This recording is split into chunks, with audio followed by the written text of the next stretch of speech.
But anyways, I'm going to turn it over to Scott. He's going to do an excellent presentation on brook trout and wild trout fishing down somewhere in PA. He asked that everyone goes through the mind eraser when he leaves here. But without further ado, here's Scott Cornett. Okay, thanks, Joe.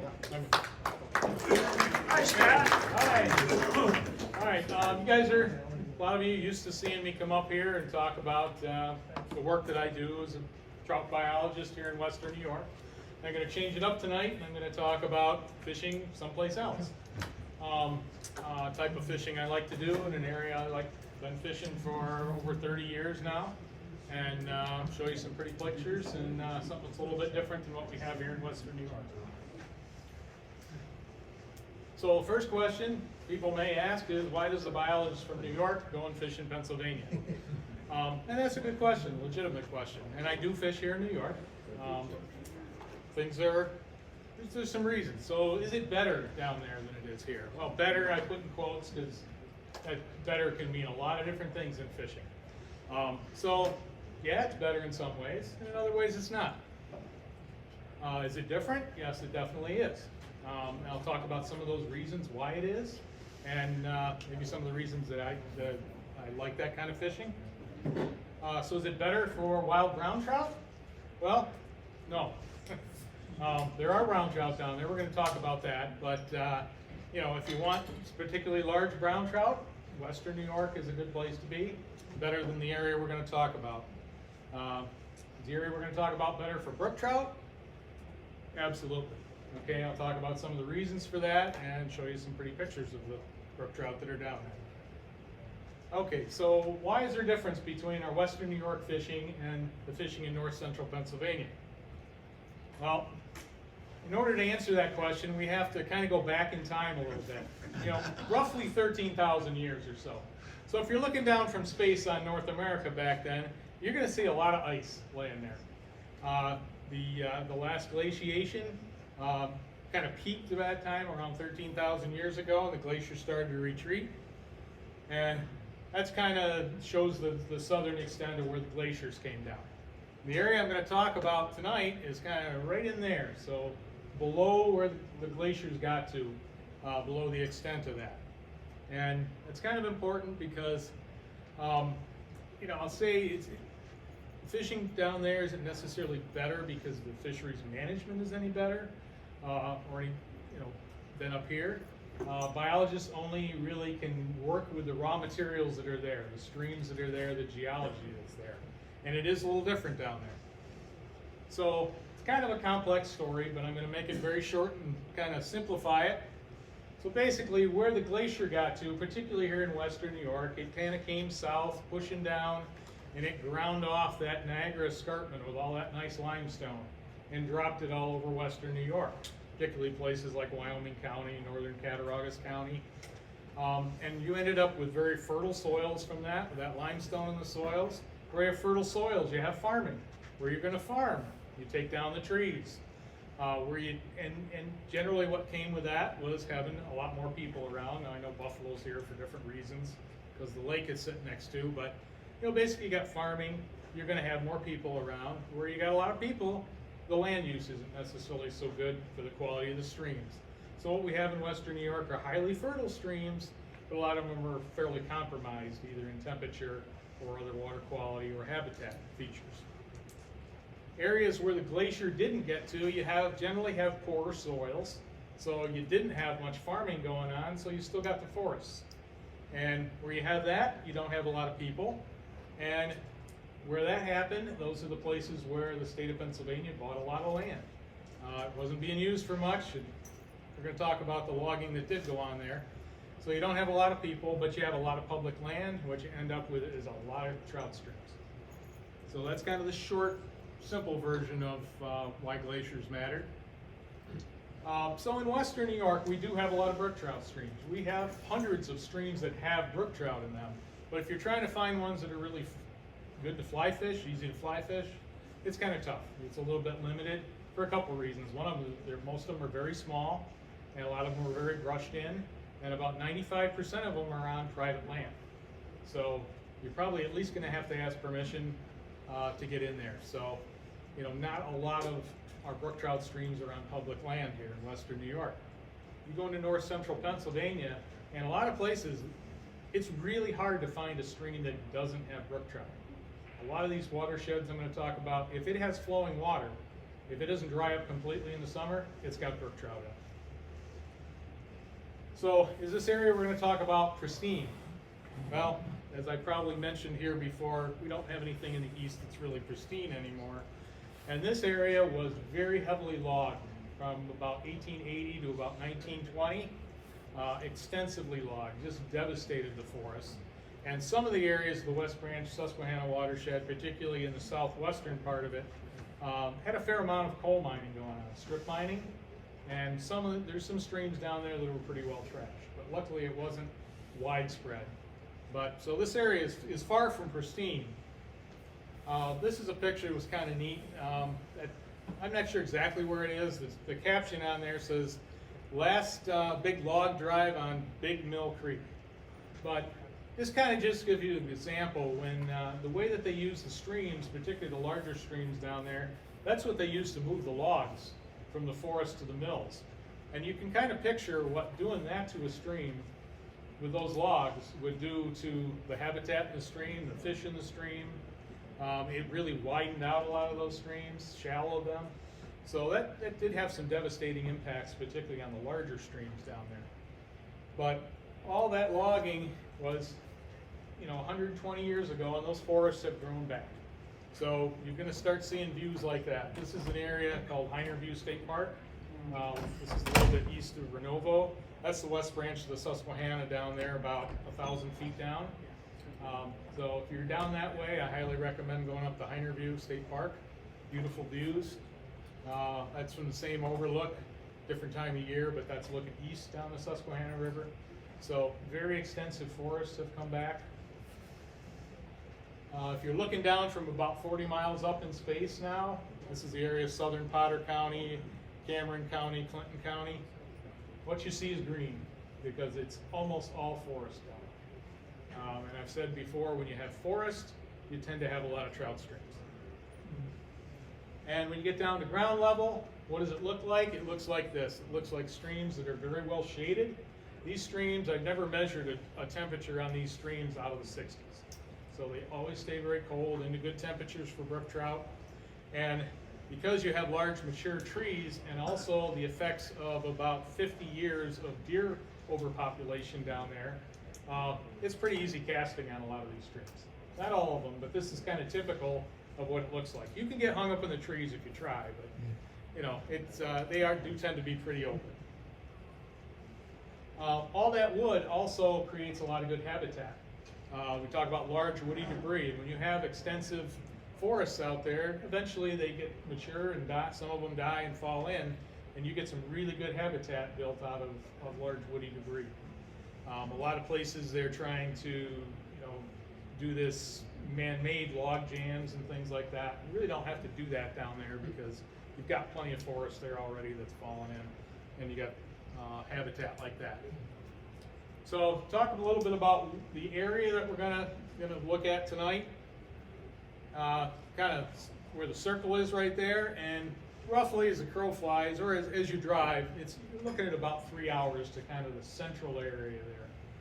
No super highways to get down there, especially when you get across the border into Pennsylvania. A lot of twisty, turny, 2-lane roads, and a lot of dirt roads down there. So it takes a while to get there. Look at the state of Pennsylvania as far as its watersheds. The Ohio Basin off into the west takes about a third of the state. That lighter green, that's the whole Susquehanna River watershed, good sized chunk of the state. And that in red is the West Branch Susquehanna watershed, so kind of the whole north central part of the state.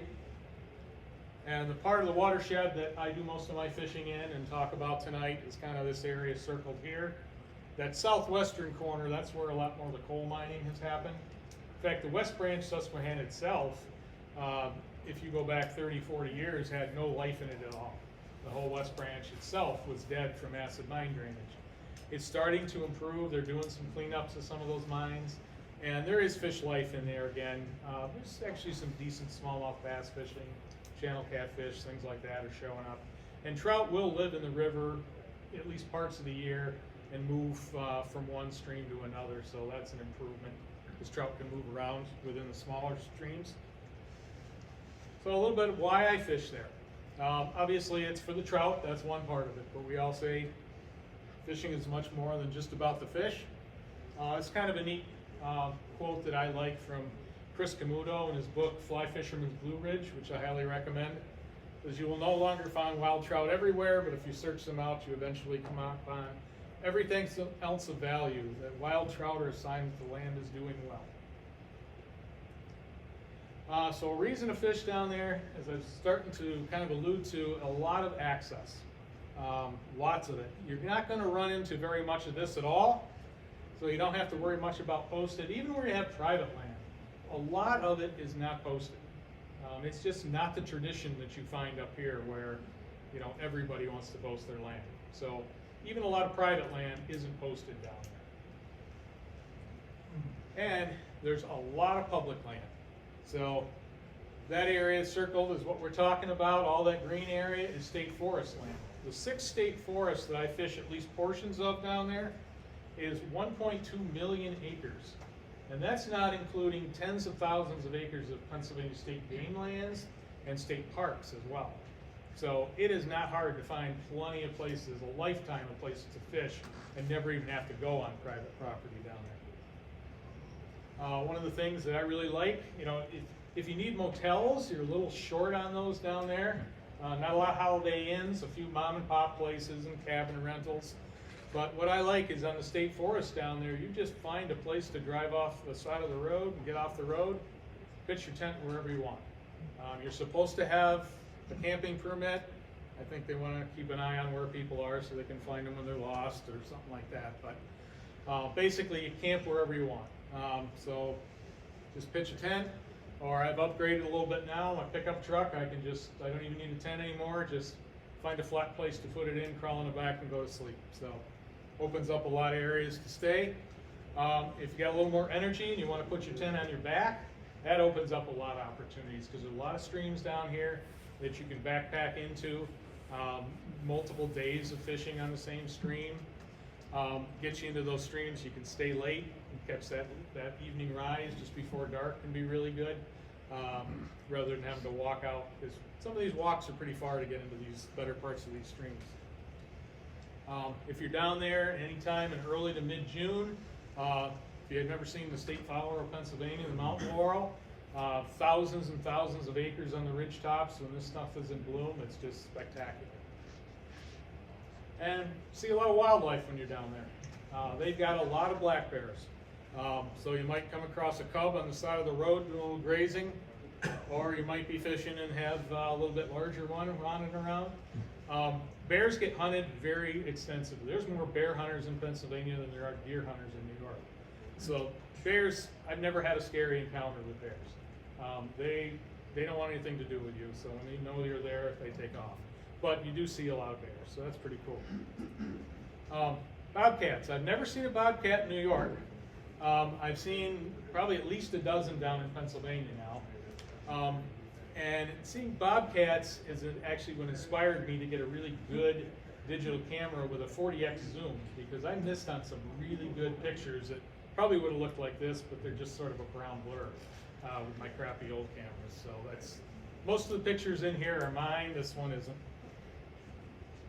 A lot of the southern part of where I fish is in portions of the Pennsylvania wild elk range. So they've got, I don't know how many hundreds of elk down there, and they seem to be expanding and getting a lot more common, because you see them quite often down there, and some pretty impressive elk. Are they hunted?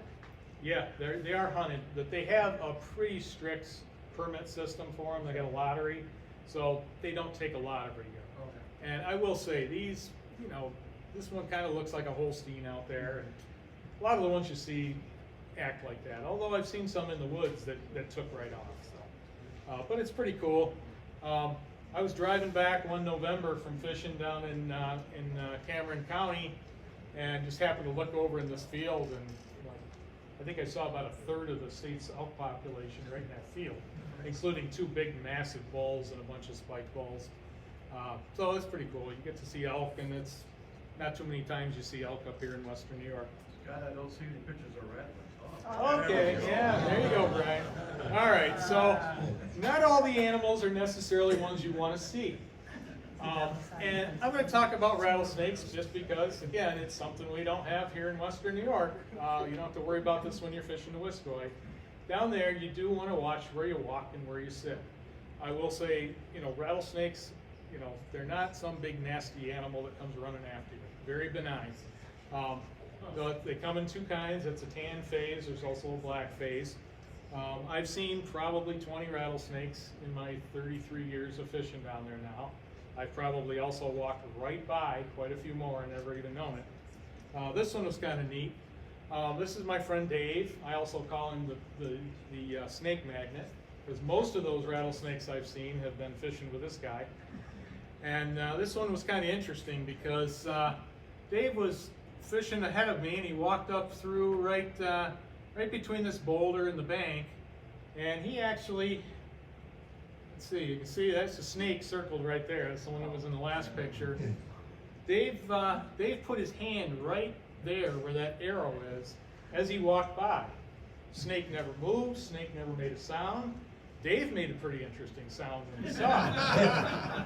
But that snake, and you picture, all that snake saw was Dave's hand coming right at it, and it still never moved. So they basically just want to be left alone, don't mess with them.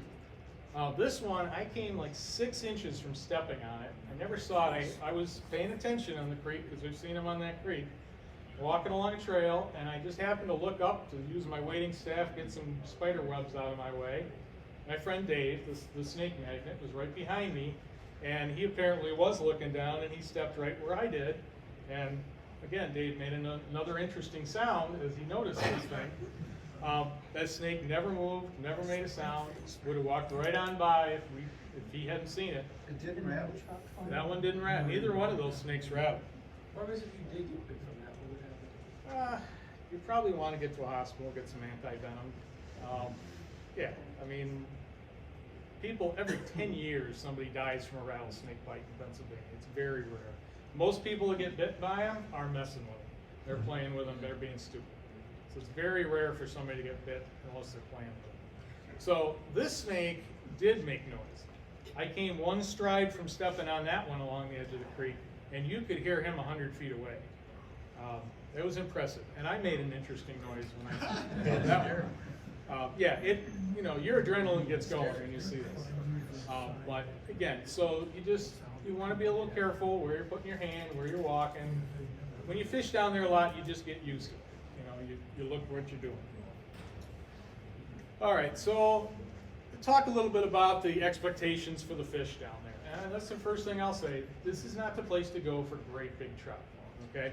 Your average brook trout down there is going to be 5 to 7 inches long. Most of the ones you're going to catch. Brown trout that you're going to catch are probably going to be more like 7, 8 inches, kind of the average one. So not real big fish. Not as big as especially the brown trout that you're going to catch in most of our western New York streams. One of my favorite quotes from John Gierach: stature as a fisherman isn't determined by how big a trout you can catch, but how small a trout you can catch without being disappointed. So, kind of a little philosophy there, but I've always liked that one. That being said, there are some pretty nice fish down there. Brook trout in the 10 to 12 inch range, you will catch them. They're not every day, but they are out there. Some pretty nice sized brook trout. And brown trout, 12 to 14 inches long, certainly are there, and bigger ones are there, especially if you're somebody that knows how to fish for them. That's not me. I'm usually fishing a little dry fly, which that one is 14-inch brown, did eat a nice little dry fly. So they are out there, but most of them are smaller than that. So say that right away, we're not dealing with big fish for the most part here. There used to be big fish down there. This is an interesting book, published in 1931. The author of this one was the superintendent of schools in Williamsport, Pennsylvania. So probably, a fairly believable guy. And he wrote, mainly he talked about fishing some of the small streams, and they were filled with small brook trout. But on the larger streams like Pine Creek, like Homing Creek, Loyalsock Creek, these are like Cattaraugus Creek sized streams. brook trout from 16 to 20 inches were not uncommon. They would live in the larger streams and they would run into the smaller tributaries during the summer when the bigger streams got a little too warm. But for the most part, those brook trout are not caught anymore. Every once in a while somebody hangs a big one, but most of those are stock brookies. Those streams now are basically supporting introduced brown trout, smallmouth bass, and walleye. And they're playing the role that those bigger brook trout played in that ecosystem. So we had those, but they're long gone. All right, talk about the streams a little bit, just give you an idea of the character of them. This is kind of the average size stream in here, so maybe 10, 15 feet wide, kind of average size. On the bigger end of things, the lower end of Slate Run in this picture, so things more the size of what we're used to fishing around here, just a lot more forest. This is the lower end of Young Woman's Creek, so there are some larger streams. On the opposite end are ones you can step across. So small streams so that's kind of the large and the small of it and the average. The fishing down there, it's a year-round thing. Pennsylvania had a year-round trout season on their wild trout streams for at least 40 years. We're finally just catching up here in New York, but they've had it for a long time down there. And when you get down to the area we're talking about, you're a couple of climate zones warmer than here. So you can be having a howling blizzard up here in western New York, and there's days you can get out and fish down there. They have cold weather, but pretty much, especially in a winter like we're having now, you can get out January, February, March, have some pretty good fishing down there. That's a brookie that I caught. It's a caddis dry fly in its mouth. That was back in the end of February on a nice 55-degree day. Brook trout especially, they will feed on dry flies as long as the flows aren't too high, anywhere from the upper 30s on through the 40s. Doesn't have to be real warm water. Sometimes they're a little lethargic, but you can get them to come up. Springtime, that's just like here, that's kind of the magical time to be there. You've got the streams are full of water, you got a lot of the insects hatches going on, you got the wildflowers, so spring is a great time to be down there. Summer can get a little tougher because the flows do get low down there, and these fish are spooky. So stealth is what you really need when you got low flow down there. You still tromping up that stream and cast where they can see you, you're not going to catch those fish, they're going to be gone. So longer casts in summer and a lot more stealth is needed. Fall is actually probably my favorite time to fish down there. All the annoying insects are gone. You don't have the good hatches anymore necessarily, but beautiful time. The few people that are out in the spring and summer, they're off hunting and doing other things, so fall's a great time to fish down there. It's beautiful. The fish are as fat and colored up as they're going to be the whole year. So as far as finding these streams, Pennsylvania Fish and Boat Commission has an excellent website. I will say it beats the crap out of the New York. Much easier to find things. If you just go in there into their search and put in wild trout, you're going to find everything you need. If you're looking for wild trout, they have lists of all the natural reproducing trout streams. It's listed by county and the stream names. They have the descriptions. They have coordinates of the mouth, the lengths of the stream. So you can get all that stuff in there. And even better yet, if they have a really good interactive mapping site. So you can go in and find streams that way. There's a bunch of different layers that you can pull up. If you want the stock streams, you can pull those up. What I have clicked on here is the natural reproduction of streams, and you can see the area we're talking about has a lot of blue lines on it. You can click on just the Class A, which is the best of the streams. It's pretty much going to still look about the same because most of these creeks down there are Class A, which are the best of the best of their streams. So that interactive mapper is a great tool. If you zoom in more down to smaller level on there, you see all the blue streams show up, and then you can go in, click on a given stream, and it's going to give you the information, the name of the stream, the section that's there for wild trout, and another thing that's kind of neat, estimated percent of the stream that's on public land. So you can just go right in there, and you can see the green on there tells you where the state land is. but it'll even tell you what % of this stream is on state land. So that gives you an idea, you know, am I gonna need to go ask permission, or can I just go fish it? That, I think, is something I would love to see New York do with our wild trout streams, but it does not look like we're headed that way. But it's doable, Pennsylvania has it. Right. What's the yellow portion up there? Yellow portion, that's state game land, I believe. Yeah, there's a lot of state game land down there. They have tens of thousands of acres in addition to the state forest land. Once you've kind of identified some of those streams you want to try, the Delorme Atlas is a really good way to find your way around down there. I will say, if you're on the ridge tops, sometimes the cell phone coverage is so-so. If you're down in the valleys along these streams, put your cell phone somewhere else, because it's not going to work for you. So the Delorme Atlas works really well. It shows most of the streams, shows the roads, there's a little topography on there, some of the trails. So the Delorme is a good way to get around. And then each of the state forests has their own maps. They're nice little foldable maps. They're big enough to read. You might need a pair of reading glasses, but they work really well. And again, they have a lot of detail. Got all the roads, the streams, there's some more topography shows up here, and all the hiking trails. And the hiking trails are a good thing to know, because a lot of this is pretty rugged country, and when you're hiking, it's better if you got trails. Although some of the streams don't have them, so you can certainly go in whether you have a trail or not. And on the ground, I have dozens and dozens of paper topo maps, and that's what I use finding my way around. I'm a map guy, I like that. I guess things like USA Topo, you can download stuff onto your phone that'll work even if you don't have coverage. So, you know, you can do it that way too. But I highly recommend a good topographic map when you're in these streams to kind of figure out where you are. And as I mentioned, driving down there, a lot of the roads along these streams and in the state forest, they're these little one-lane dirt, gravel state forest roads. They keep them in great shape. In fact, sometimes it's tempting to drive a little too fast, and then you got another eye, you're watching the road, and you're looking at the woods. So you want to be kind of careful, because obviously they're one-lane roads, and when you meet somebody, there's kind of a rule down there that if you got driving along there, you got the cliff over here, you got the mountain over here, and the guy on the mountainside gets as far off as he can go, so the guy on the cliff side can maybe knock over the cliff. So, yeah, I mean, you can get by here, but drive carefully. Beautiful roads, but do it with care. So I'm going to talk a little bit about some of these different major parts of the watershed, and kind of give some characters and some things about those.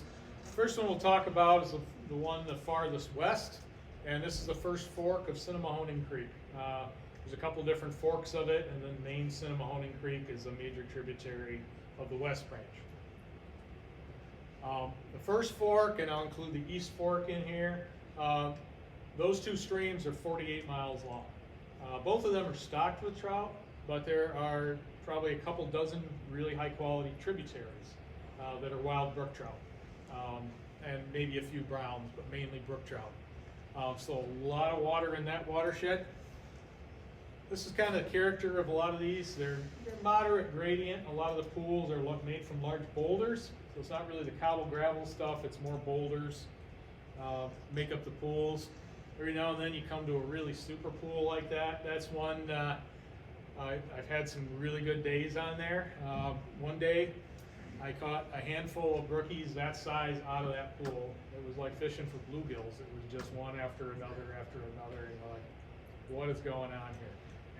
So every now and then you find a really nice honey hole, and there's some really nice brookies in it. Chuck?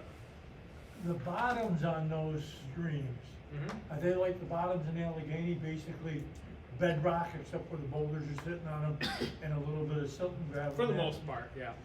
Yeah, a lot of excuse me, bedrock and boulders mainly in there. Not a lot of, there's spawning gravel there, but it's not tons of it. So that same pool, this is a video taken a few years ago, and that's actually your chapter president landing a pretty nice brookie, putting a pretty good bend in a bamboo rod down there. That's a pool we'd like to find.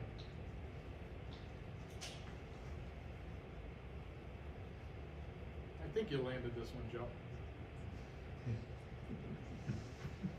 All right, another nice sized female brookie. That's one in probably late September. It's full of eggs, about as plump and healthy as it's gonna get. Not super colorful on that one, but really healthy, plump. Nice sized male brookie, again in the fall, slab sided. He came out of a beautiful pool. Let him go and he goes back under his boulder. So, I say really nice pools. Okay, we move a little bit to the east. The next major watershed is the Kettle Creek watershed. Kettle Creek from where it goes into the West Branch, Susquehanna at Westport, all the way up into the headwaters, you're looking at 43 miles of stream. A lot of Kettle Creek, the middle and lower portions of Kettle Creek are stocked, but you've got several dozen really high quality tributaries and tributaries of the tributaries that are all full of wild trout. So Kettle Creek watershed, I spend a lot of time in the spring and summer in this watershed. Chuck? Yeah, on the stocking of the lower sections, what are they stocking them with? Mainly rainbow trout. Mainly rainbow? Yeah. Now Pennsylvania has, in my opinion, made a very good move in the last maybe 3 or 4 years. They don't stock brook trout in any watersheds that have brook trout in the tributaries. So basically any of this area we're talking about, Pennsylvania doesn't stock any brook trout. It's pretty much all rainbows, a little bit maybe with brown trout, but rainbows are their real main thing that they stock. And the other thing that's kind of nice is I'm pretty sure they're not giving brook trout to the co-op hatcheries anymore. In Pennsylvania, they have state hatcheries. A lot of the sportsmen's clubs also run hatcheries, and in my humble opinion, it's been just a mess because there's streams that they're supposed to stock with trout, but a lot of those co-ops put the fish where they want to put the fish, and a lot of times it's on top of wild trout. So I'm very happy to see that they're not getting brook trout anymore to do that with. There's nothing more disappointing than landing a 10 or 11 inch brook trout and going, it doesn't have any fins, and knowing it's a co-op fins. Oh, Jesus. It's a co-op fish that somebody threw in there. So it's, but that seems to really have gone away now with them switching over to rainbows. So that's good. So a lot of beautiful brook trout, again in the fall, about as colored up as they're going to get. You do have brown trout in some of the larger tributaries here, decent wild brown trout. And where you have brook trout and brown trout together, sometimes you get wild tiger trout. I've caught a handful of these in 30 years. That was kind of neat. That's obviously a male, and I caught that one in December. Really neat little tiger trout. Pennsylvania stocks tiger trout too, but they're all big ones. And this was a long way from a stocking truck, so I know that's a wild fish. The streams in the Kettle Creek watershed tend to be much more cobble, gravel, lower gradient streams, so a little bit more like what you'd recognize up here, riffle pool type thing.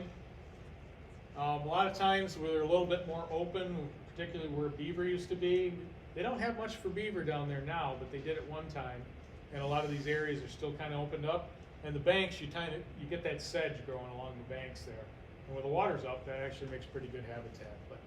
So that's kind of the character of a lot of these streams, cobble, gravel, stream beds to them, riffle pool. When you get into the fall, I tend to move a little bit farther to the east, into Pine Creek. John, did you have a question? Yeah, you said they used to have a problem with beavers, but it's not as bad now. What happened? I don't know. I don't know, other than, when I first started fishing down there in the early 90s, I would find old beaver meadows. They're kind of in size, and you could find beaver cuttings and things. I'm not exactly sure why. It maybe have to do with deer overpopulation, because you don't find much for shrubs and smaller stuff that beaver would probably like to eat. Not much for aspen and willow and that kind of thing. So it may be a food type issue. I'm not exactly sure. I just know it's not that you don't ever find beaver, but it's not like it is here in western New York where we're being overrun by them.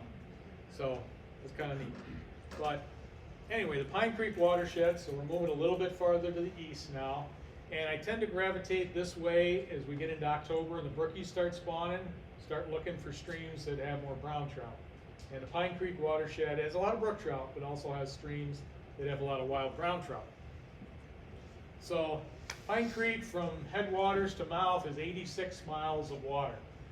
It's over 1,000 square mile watershed.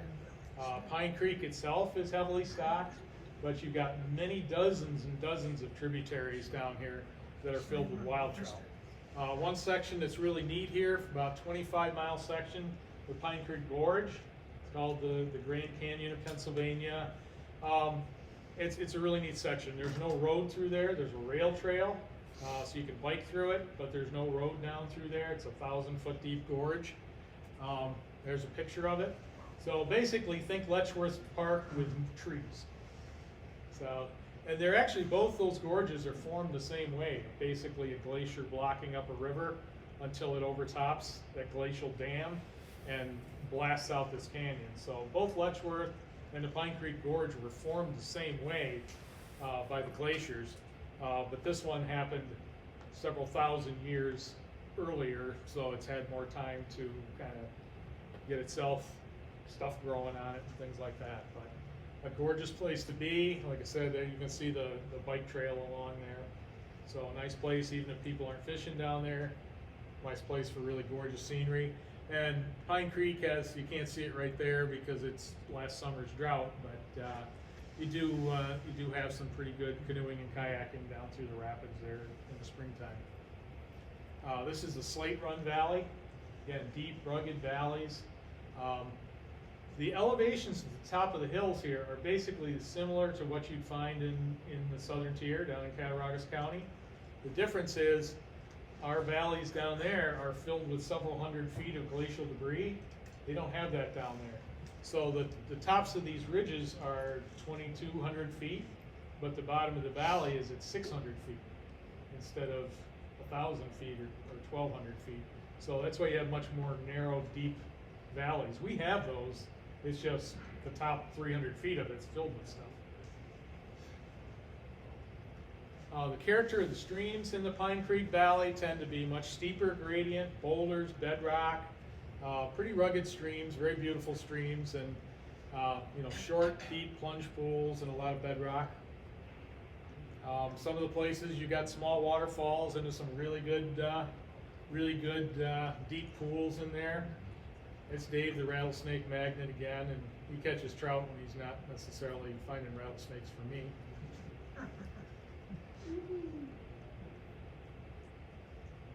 And the brown trout down there, particularly in the fall, some of the most beautiful brown trout I've ever seen. Just brilliant colors and spotting, and just really, really pretty browns. They tend to keep those par marks, the darker marks on the side. We call them par marks because usually fish have them their first year. These brown trout keep them right through their whole life. So kind of makes them look really neat. And we do have some very colorful brook trout in that watershed as well. Nothing like a brook trout in September. Some of them can be pretty good size. There's one post-spawn brook trout that a buddy of mine caught when we were on one of these tributaries last fall. That fish is about 11 inches long. What's a typical day? How many days you have to be down there to make it useful? I make day trips from where I live down by Olean. 2-3 days is great. So yeah, the more days you can get it. It's a pretty long day trip from here. Just depends on how much you want to drive in the dark. Again, a lot of waterfalls in this watershed. Some of them small waterfalls, and some of them some pretty impressive ones. This particular set of falls takes some interesting climbing to get up around this. You don't go right up the falls, but you can very carefully make your way up the hillside. Moving a little bit farther east, yeah. Most of these wild brook trout areas catch release? No, they're pretty much all statewide regulation. The upper part of the Kettle Creek watershed and tributaries is catch and release up in there. They tried that for a while with some special regs for brook trout, and they found it didn't really make much difference. So it's just statewide regs up there, which is 7-inch size limit, and I think 5 or 6 per day. The Loyal Sock Watershed is farther east, and I'll say this isn't one I fished a whole lot. I'm just starting to a little bit more because this is kind of definitely out of my day trip range, and pretty far east. But it's another one again with waterfalls. Loyal Sock Creek comes into the West Branch just to the east of Williamsport, and it's about 64-mile long stream, and you've got several dozen really high quality tributaries in here. Some of them take a little bit more work to get into because the mouths of them are private, and I don't know if this is getting closer to New York City and Philadelphia or something, but you do see some more posting on the private land there. So in those cases, you can get on that stream, but you have to come in from the top of the mountain down the watershed that way and get in, so rather than come in from the mountain. So some of those do take a little bit more work to get into. You're usually with somebody? What's that? You're usually with somebody? Yeah, For the usually. most part. Not always, but sometimes, yeah. And again, very steep, rugged, bouldery streams. The ones that don't have trails along them, they take a lot of hoofing to get in there. But there's other ones that have trails that run right up them. And some of these streams, they're not all remote. Some of these streams you can fish right off a roadside. But they don't, most people down there, it's a lot like here, most people go after the stock streams. So, you know, you run into people occasionally down here, but, you know, they're not fished real heavily, which is probably good because, you know, the fish can only take so much. Mixture of brown trout and brook trout in those streams. Brook trout probably predominate, but there are browns. And a lot of these streams you'll find browns and brooks up to the first big waterfalls, and above that it's just brook trout. So it kind of tells you the brown trout weren't stocked in there, they swam up from the main stream and could only go so far. All right, kind of going back to the west into the southern part of where I fish. So we'll talk about the Young Woman's Creek watershed, and then direct tributaries that go right into the West Branch, up in the Renovo area. So Renovo kind of shows up on the map right over in here, and North Bend. So you got Young Woman's Creek, and the left branch of Young Woman's Creek. There's about 20 miles of stream there. The Fish Commission does stock it. I'm not really sure why, because there's a lot of wild trout in it, particularly in the right-hand branch there. I don't think they really need to stock it, but I think there's some politics involved down there, so it is. But there's some tributaries to those that are good. And then the main West Branch Susquehanna flowing through here in that big horseshoe. There's dozens of really neat tributaries in there that all have brook trout, and a lot of them have brown trout as well. Again, fairly steep, bouldery, rugged streams. When you get down into there, you start picking up the mountain laurel's larger cousin, the rhododendron, wild rhododendron. Again, if you're there in July, early July when that's blooming, it's beautiful. And for the most part, on the more sizable creeks, it's manageable. It's not like when you get down to the Smokies and it's this tunnel of rhododendron that you can't even crawl through, no less fish. It's more aesthetic down here and not too much of a problem. Some of the biggest brook trout I've caught are in this area. And I don't know if it's maybe some of them are using the West Branch itself a little bit more part of the year to eat more and grow, but brook trout over a foot long, I've caught several of down there. So some pretty nice one, colorful one. Was one my buddy got last July. One of the biggest ones I've seen down there. Really beautiful wild brookie. That thing was over 13 inches long. You do, again, have brown trout down there. This is one out of the stream at my buddy's camp. You see we've got shelf ice still on the creek there. We caught that one in March. Chuck? Yeah, the last slide, Yeah. and there were a couple like that. Were those just females, so they didn't have much color? Yeah, Or is the that female, something like, that was a female, and it was in July, so. okay, I just wonder if it might be something like what we've seen in Allegheny with the fish that just don't have color. No, I mean, It's just female, not colored up. yeah, and, you know, we've got some real colorful ones, but some of them are kind of blah. I will say overall, the fish in the West Branch watershed are definitely more colorful brookies than what we have in the Allegheny watershed, for sure. And I think that's genetics. And Yeah. All right, so we got brown trout too. Some of the most beautiful brook trout I've caught have been in this watershed. That's actually a female brook trout. You'd expect that to be a male. That was a female. I had to keep looking at that. You can tell from the shape of the head on the female is much more rounded off. They don't have the hooked jaw, and much more, especially in the fall, they're round with eggs, where the male is thin and slab-sided. And that was a female brookie, which just blew me away. And that one's a male. But yeah, just some super colored up fish. Yeah, some of the smaller streams down in that watershed, you start pulling the rhododendron in there, and it does get a little tighter for casting in there, so that might be where you want to bring that shorter rod along. So not quite like some of the other ones I showed you as far as being real wide open casting. The really small creeks down there, a little bit more chance for getting hung up.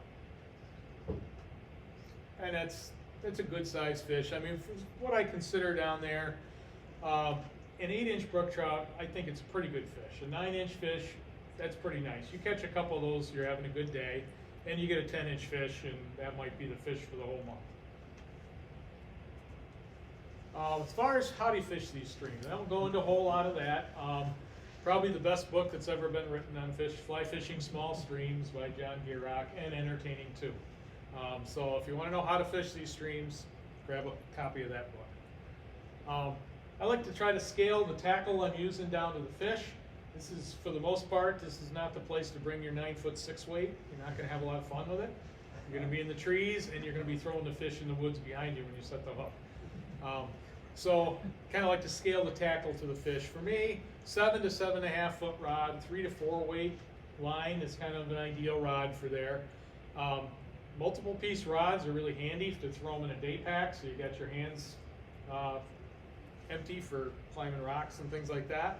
I like a nice slow action rod, and like I said, the average fish ain't all that big, and I like to know they're out there as opposed to throwing them in the woods behind me. 6 to 9 foot leader maybe. You don't need a reel with a fancy drag because it's not going to be used. I like a dependable reel because the last thing you want is for your reel to fall apart when you're 3 miles back in the woods. You know, something, I like those Orvis CFOs, the Orvis bat and kill over there. Simple reel is really all you need. Now I say all that, and the guy that I was fishing with down there this weekend was using an 11-foot Euro nymphing rod, and he was pasting them on nymphs, and he was only in the trees part of the time. So that's what I use, but you don't have to do that. But like I said, leave the 6 weight at home. Talk a little bit about some of the hatches that we have down there. Again, these are not super fertile streams like we have up here, but they do have bug hatches. The fish have to live on something. The first one you're going to see in the spring is the Quill Gordon. I was fishing on Friday, and I actually saw a really good hatch of Quill Gordons down there. Like I said, there are a couple climate zones warmer than us, so the hatches happen a little bit earlier than ours. And that was the earliest I've seen Quill Gordons down there, and there were these guys on as well, blue quills. So that's a pretty important hatch in the spring, March through anywhere in mid-March through April, and they're double brooded, so they also come back out again from mid-September to mid-October. Doesn't take a whole lot of these to get the fish to start looking up, particularly on those streams I talk about in the Pine Creek Valley where you know, you're not getting much for brown trout, and all of a sudden 1:30, 2 o'clock rolls around, and you see a few of these come off, and all of a sudden those fish are out in the feeding lines and looking up. So I really like the blue quill, both the dun and the spinner, tied in 16 or 18. March brown, so you get into May, mid to late May, you got a lot of March browns coming off. Size 12, nice big bug you can actually see. So that's an important one to have. Yellow stoneflies, anywhere from early May through mid-June. You got yellow stoneflies, they start off maybe a 14 and go on down to an 18 as you get later into the spring. But I've seen some very heavy hatches and mating flights of them coming back. So that's a good fly to have. And this is a neat one that shows up from mid-May into mid-June. The Pteronarcis, giant stonefly, and these things, they're bigger than some of the brook trout in the stream. These are a real meal, and it's funny. I've seen some really small brook trout trying to sink these things. It's hilarious. Are they all black? Are they all black? They're actually more. The body's actually more gray when you look at it from underneath. So that's what I use. I tie a 10 or an 8, sometimes even a 6 gray stimulator. I find works really well when those are on. So that can be an important hatch. Green drakes. Y'all hear about green drakes on Penns Creek down there. Well, you don't need to be on Penns Creek. All these small streams, really, a lot of these have really good green drake hatches. And it doesn't take a lot of them to get the fish up and excited. And that's a pretty good mouthful for smaller trout. So green drake time is great. And it happens a little bit earlier than ours. So anywhere from the 3rd week of May to early June, a little bit ahead of us. And the trout do like them. The hatches by mid-June, you're not going to see a whole lot going on, but this is a bug. I'm not sure exactly what it is, other than a bright yellow size 12 mayfly that you see. You don't see many of them, but any given day you'll see a few in every pool, maybe in July right through August. And a size 12 cream variant seems to work really well for those. Tail? Yep. Yeah, you see both the duns and especially the spinners, and the fish seem to like those. What about water level? You know, we're always looking at our USGS things. And Yeah. when you go down there, what do you do? How do you gauge it? Gee, it's raining really hard in Pennsylvania, doesn't make any difference. You know, it's there. I'll say there's more gauges down there than there are here, so it's kind of like you just kind of get a feel for, you know, in my fishing journal, for instance, I'll write down what the nearest stream gauge was the day I was out there, and then I can write in the journal, you know, water was too high or water was just about right. So you kind of get a feel for it, but unless it's out of the banks, you can always pretty much find some fish down there. During a drought, it gets a lot tougher. You know, it's last summer. I didn't fish at all in July down there. It just got to be kind of pathetic. So yeah, I mean, you got to watch the flows. When the streams are full of water, that's the best time. But you can catch them anytime. Like I said, with brook trout, they're really keyed into, especially with dry flies, they're really keyed into the flow. They only do the amount of work that's going to get them enough food to make it worthwhile. So if the flow is really cold and really high, they may not rise. But in really cold water, when the flows are low, they'll come up in some really cold water. So I hope that kind of answered your question.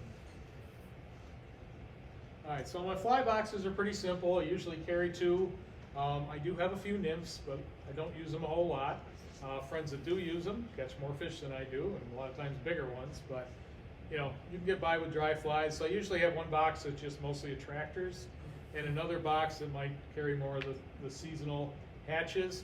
And then in the summer, ants, beetles, crickets, and inchworms are really, you know, you pretty much can fish those all summer and you're going to do well. So they're important to have as well as the more aquatic insect hatches. So I guess I'll leave you with another quote from John Garriott that I kind of try to live by.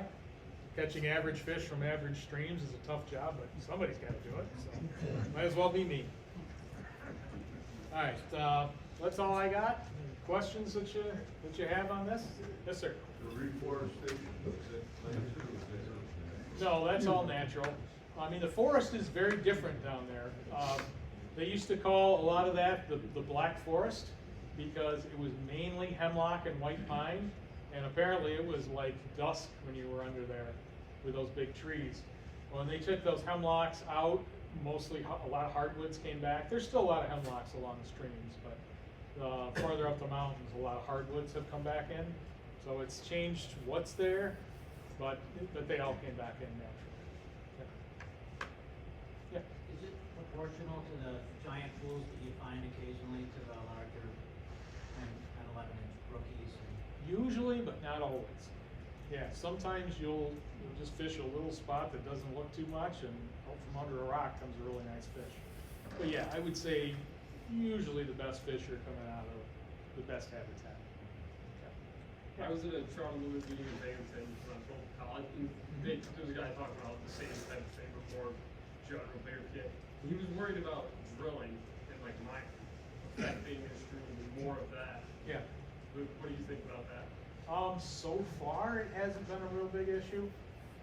Yeah, going back 15, or close to 15 years now, Pennsylvania allowed high volume hydrofracking, New York didn't. And this area we're talking about is sitting right on the Marcellus Shale, so it's prime area. And they had done a lot of drilling down there. The biggest impacts I've seen are basically to the roads. When they were doing the drilling there, some of those roads were just absolutely destroyed. But they made enough money doing that, they came back and rebuilt the roads. And I think there's been a few minor issues with it. You know, usually where they're just not doing good sediment and erosion controls. Haven't been any massive fish kills or anything.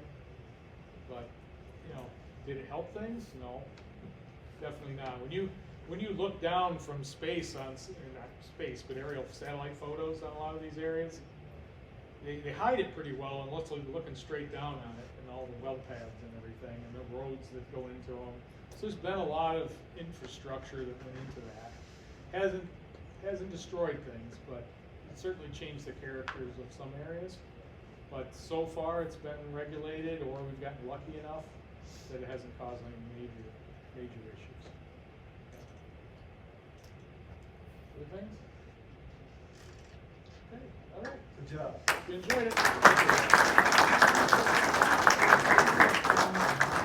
Here's an alligator. Thank you, Scott. Very good. Appreciate it.